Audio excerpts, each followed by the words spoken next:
Okay, ಇನ್ನು ಈ ಬಗ್ಗೆ ಮಾತನಾಡೋದಕ್ಕೆ ಹಿರಿಯರು ಬಿ ಎಲ್ ಶಂಕರ್ ಅವರು ನಮ್ಮ ಜೊತೆ ಸಂಪರ್ಕದಲ್ಲಿದ್ದಾರೆ. ಸರ್ ನಮಸ್ತೆ. ನಮಸ್ಕಾರ. ತಮ್ಮದು ಅಷ್ಟೇ ಬಹಳ ದಿವಸಗಳ ಒಡನಾಟ ದೇವೇಗೌಡರ ಕುಟುಂಬದ ಫ್ಯಾಮಿಲಿ ಜೊತೆ.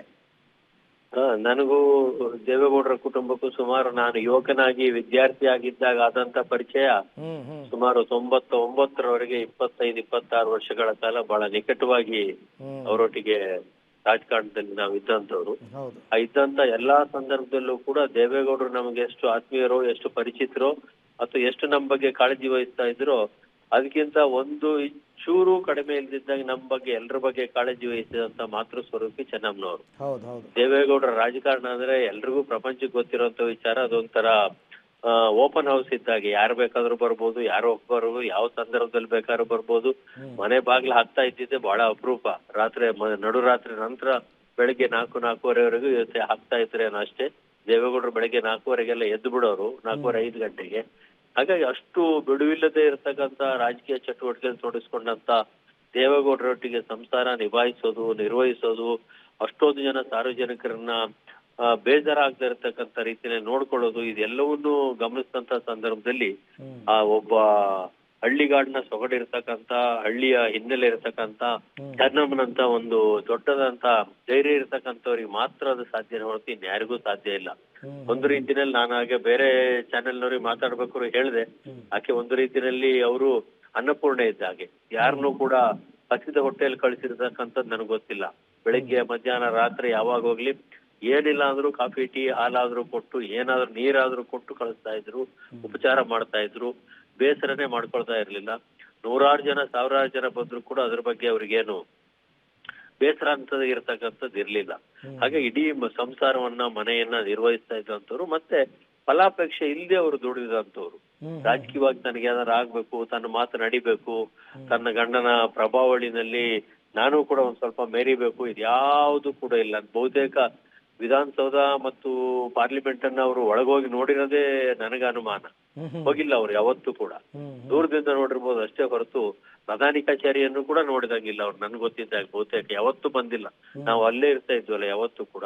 ಹಾಗಾಗಿ ಅವ್ರು ಬಹಳ ಅವರ ಪಡುಲಿಪ್ಪೆಯನ್ನ, ಅವರ ಮನೆಯನ್ನ, ಇದನ್ನ ಇಲ್ಲಿರ್ತಕ್ಕಂಥ ದೇವೇಗೌಡರ ಮನೆಯನ್ನ ಅವ್ರು ಇಷ್ಟಪಡ್ತಾ ಇದ್ರೆ ಹೊರತು ಬೇರೆ ಏನು ಇಷ್ಟಪಡ್ತಿರ್ಲಿಲ್ಲ. ಯಾಕಂದ್ರೆ ಇಡೀ ಕುಟುಂಬದಲ್ಲಿ ರಾಜಕಾರಣಿಗಳು, ಇಬ್ಬರು ಮಕ್ಕಳು ರಾಜಕಾರಣಿಗಳಿದ್ದಾರೆ, ಇನ್ನೊಬ್ಬ ಅಧಿಕಾರಿಯಾಗಿ ಉದ್ಯಮಿ ಆಗಿದ್ದಾರೆ, ಇನ್ನೊಬ್ರು ಡಾಕ್ಟರ್ ಆಗಿದ್ದಾರೆ, ಹೆಣ್ಣು ಮಕ್ಕಳು ಕೂಡ ಬೇರೆ ಬೇರೆ ಕೆಲಸದಲ್ಲಿ ನಿರ್ವಹಿಸ್ತಾ ಇದ್ರು, ಅಳಿಯಂದ್ರು ಡಾಕ್ಟರ್ಗಳಿದ್ದಾರೆ. ಇಂಥ ಒಂದು ದೊಡ್ಡ ಬೇರೆ ಬೇರೆ ಉದ್ಯಮದಲ್ಲಿ ತೊಡಗಿರತಕ್ಕಂತ ಮಕ್ಕಳು, ಅಳಿಯಂದಿರು, ಜೊತೆಗೆ ಸೊಸೆಯಂದಿರು, ಜೊತೆಗೆ ಮೊಮ್ಮಕ್ಕಳು, ದೊಡ್ಡ ಸಂಸಾರ, ಜೊತೆಗೆ ಹಳ್ಳಿಯ ದೊಡ್ಡ ಕುಟುಂಬ, ಇದನ್ನೆಲ್ಲ ಕೂಡ ಒಂದು ಚೂರು ಯಾರಿಗೂ ಬೇಸರ ಆಗದೆ ಇರುವಂತ ನಿರ್ವಹಿಸುವಂತ ದೊಡ್ಡ ಕೆಲಸವನ್ನ ಮಾಡೋದ್ರಲ್ಲಿ ಚೆನ್ನಮ್ಮ ಇವತ್ತು ಒಬ್ಬ ಯಶಸ್ವಿ ಪುರುಷನ ಹಿಂದೆ ಮಹಿಳೆ ಇರ್ತಾರೆ ಅಂತ ಏನೋ ಒಂದು ಅನುಭವದ ಮಾತಿದೆ. ಅದು ಚೆನ್ನಮ್ಮನವರಿಗೆ 100ಕ್ಕೆ 100 ಅನ್ವಯ ಆಗುವಂತ ಮಹಿಳೆ ಯಾರಾದ್ರೂ ಇದ್ರೆ ನನ್ನ ದೃಷ್ಟಿಯಲ್ಲಿ ಅದು ಚೆನ್ನಮ್ಮ. ದೇವೇಗೌಡರು ಬಹಳ ಅಧಿಕಾರ ಅನುಭವಿಸಿದ್ದು ಬಹಳ ಕಡಿಮೆ. ಅವರು ಒಂದು 2.5-3 ವರ್ಷ ಮಂತ್ರಿಯಾಗಿ, ಒಂದು ವರ್ಷ 1.5 ವರ್ಷ ಮುಖ್ಯಮಂತ್ರಿಯಾಗಿ, 10 ತಿಂಗಳು ಪ್ರಧಾನಿ ಆಗಿದ್ದು ಬಿಟ್ರೆ ಇನ್ನು ಉಳಿದಿದ್ದೆಲ್ಲೂ ಬರೀ ಹೋರಾಟನೇ ಅವ್ರದ್ದು. ಆ ಇಡೀ ಹೋರಾಟದ ಜೀವನದಲ್ಲಿ ಮನೇಲಿ ಇರ್ತಾ ಇದ್ದಿದ್ದೇ ಅಪರೂಪ. ಎಲ್ಲಂದ್ರಲ್ಲಿ ತಿರುಗ್ತಾ ಇದ್ರು. ಅವ್ರ ಬಗ್ಗೆ ಕಾಳಜಿ ವಹಿಸ್ಬೇಕು, ಅವ್ರ ಆರೋಗ್ಯದ ಬಗ್ಗೆ ಕಾಳಜಿ ವಹಿಸ್ಬೇಕು, ಮನೆಗೆ ಬಂದವ್ರನ್ನ ನಿರ್ವಹಿಸ್ಬೇಕು, ಇದೆಲ್ಲವನ್ನು ಕೂಡ ಬಹಳ ಜವಾಬ್ದಾರಿಯಿಂದ ಒಬ್ಬ ಹೆಣ್ಣು ಮಗಳು ನಿರ್ವಹಿಸಿದರೆ ಬಹುತೇಕ ಅವರಿಗೆ ಹಳ್ಳಿಗಾಡಿನ ಒಬ್ಬ ಹೆಣ್ಣು ಮಗಳಲ್ಲಿದ್ದಂತ, ರೈತ ಮಹಿಳೆಯಲ್ಲಿದ್ದಂತ ಒಂದು ಛಲ, ಒಂದು ಮುಗ್ಧತೆ, ಒಂದು ರೀತಿಯ ಸ್ವಾರ್ಥ ಇಲ್ಲದೆ ಇರತಕ್ಕಂತ ಬದುಕು, ಇದರಿಂದಾಗಿ ಅದು ನಿರ್ವಹಿಸ್ಲಿಕ್ಕೆ ಸಾಧ್ಯ ಆಯ್ತು ಅಂತ ನನಗೆ ಅನ್ನಿಸ್ತದೆ. ಬಹುತೇಕ ಇದು ದೇವೇಗೌಡರ ಕುಟುಂಬಕ್ಕೆ, ವಿಶೇಷವಾಗಿ ದೇವೇಗೌಡರಿಗೆ ಅವರ ಆರೋಗ್ಯನೂ ಕೂಡ ಅಷ್ಟು ಅವರೊಟ್ಟಿಗೆ ಸಹಕರಿಸ್ತಾ ಇಲ್ಲ ಈಗ. ಇನ್ನು ಈ ಹಿನ್ನೆಲೆಯಲ್ಲಿ, ಈ ಸಂದರ್ಭದಲ್ಲಿ ಚೆನ್ನಮ್ಮನವರ ಆಸರೆ ಅವ್ರಿಗೆ ಇದ್ದಿದ್ರೆ ತುಂಬಾ ಅನುಕೂಲ ಆಗ್ತಾ ಇತ್ತು. ದೇವೇಗೌಡರು ಸ್ವಲ್ಪ ಮಾನಸಿಕವಾಗಿ ಕುಗ್ಗುವ ಸಾಧ್ಯತೆಗಳು ಇದಾವೆ ಈಗ ಇದರಲ್ಲಿ. ಆದ್ರೆ ಅವರು ಕೂಡ ಹೋರಾಟಗಾರರು, ಇಂಥದ್ದೆಲ್ಲ ಬಹಳಷ್ಟು ನೋಡಿದ್ದಾರೆ, ಅವರು ಕೂಡ ನಿರ್ವಹಿಸ್ತಾರೆ ಇದನ್ನೆಲ್ಲ.